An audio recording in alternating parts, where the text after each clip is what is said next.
3, 2, 1. Oh, shit! I'm back with another project, the Samsung S25 Ultra that I made from cardboard. I know it's been a month. I'm sorry guys. So without wasting any more time, let's get right into the video. So let's start with the unboxing experience of the phone, and the unboxing experience is pretty great. But the only problem, or you can say not the only problem, is the quality of the box is not very great.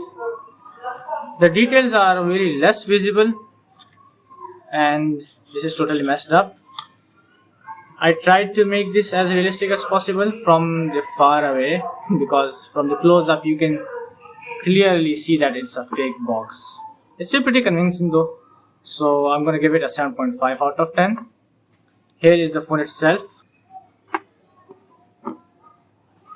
Now let's talk about the phone itself, starting from the external design, and I would say that the design is pretty similar to that of Samsung's phone.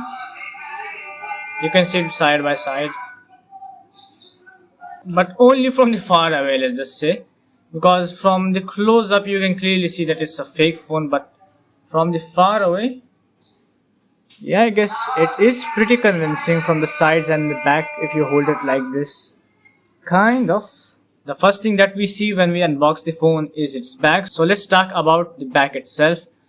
The back is a little messed up from here, but apart from that and a little far away, it looks pretty great, and this shade is pretty realistic to the real phone too.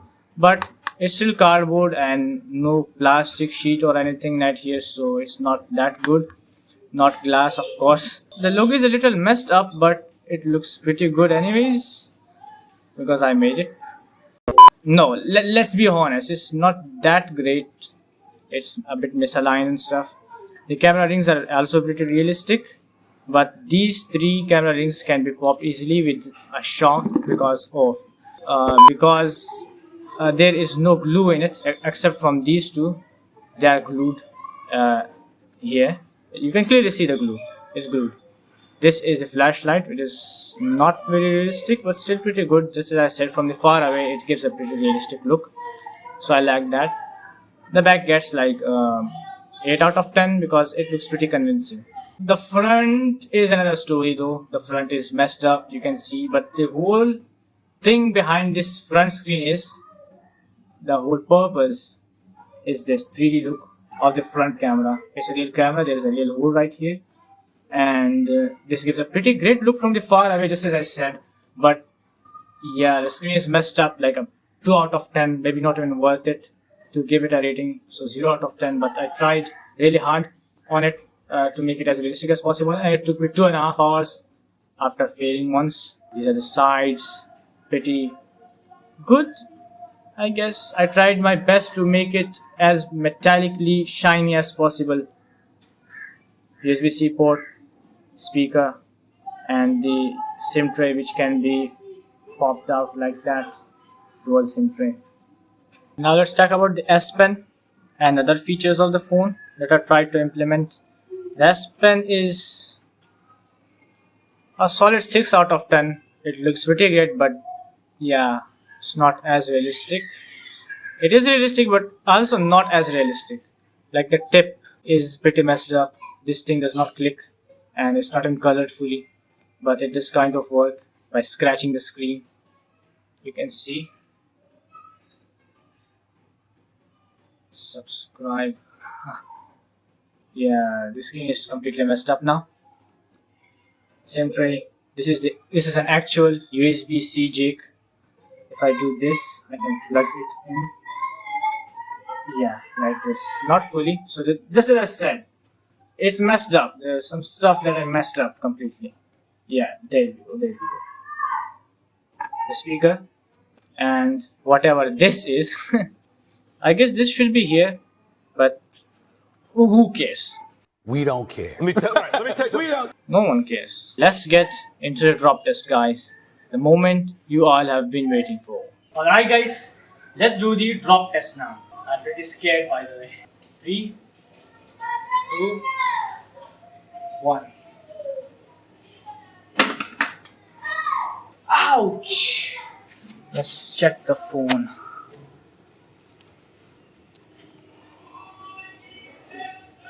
Shit. It's messed up. The S Pen is a little out. Thankfully the lenses are still okay. I thought they will fall apart like this, you know. You know what? Let's do another one. Let's do another one. I'm gonna throw it from this height. Let's see what happens. Oh shit! It was camera first.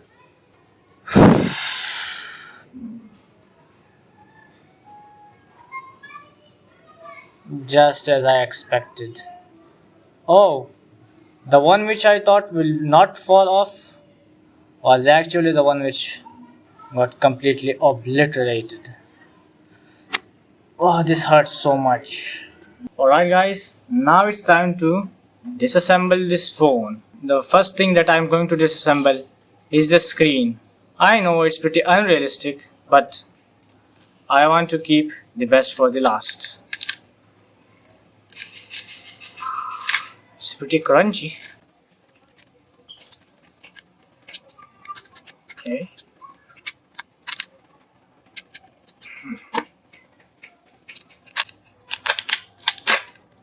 And this is what the screen looks like from the inside. Nothing special at all, but it was still pretty hard to make it. Look at this. And now for the main thing, the thing that actually took me, not one thing, the whole internal structure of it took me the most time, like about 1.5 to 2 weeks. So let's do that. Ouch, ouch, ouch, ouch, ouch. It's pretty hard to remove a little because, you know, it's getting destroyed, as you can see. Thankfully, I only glued it a little, just on the sides, so that it doesn't get completely destroyed. I hope the internals are doing okay because I just did a drop test and I guess it failed the drop test because I think something is broken from the inside. And if nothing is broken on the inside, We don't care. the drop test was a complete pass. Ouch, ouch, ouch.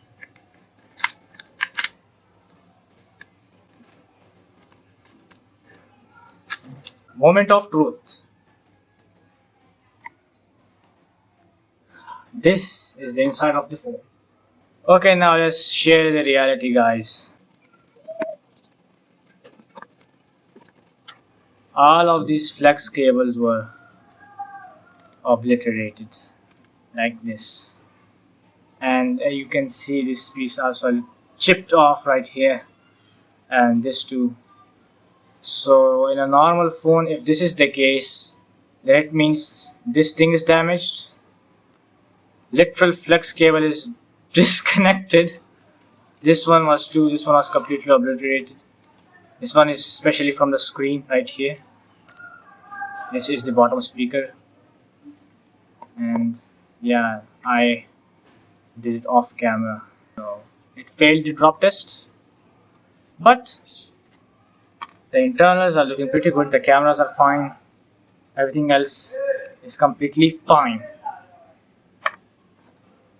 Top earpiece speaker and this covering type thing. I don't know what's the purpose of this, but I guess in real phone it's not like this. Of course, there's some connections right here, and also this is missing the NFC band and the wireless charging coil. I don't even know why I did not add it. Probably because there was less space. This is the flex cable that connects the screen, which I removed first for some reason. Realism, you know.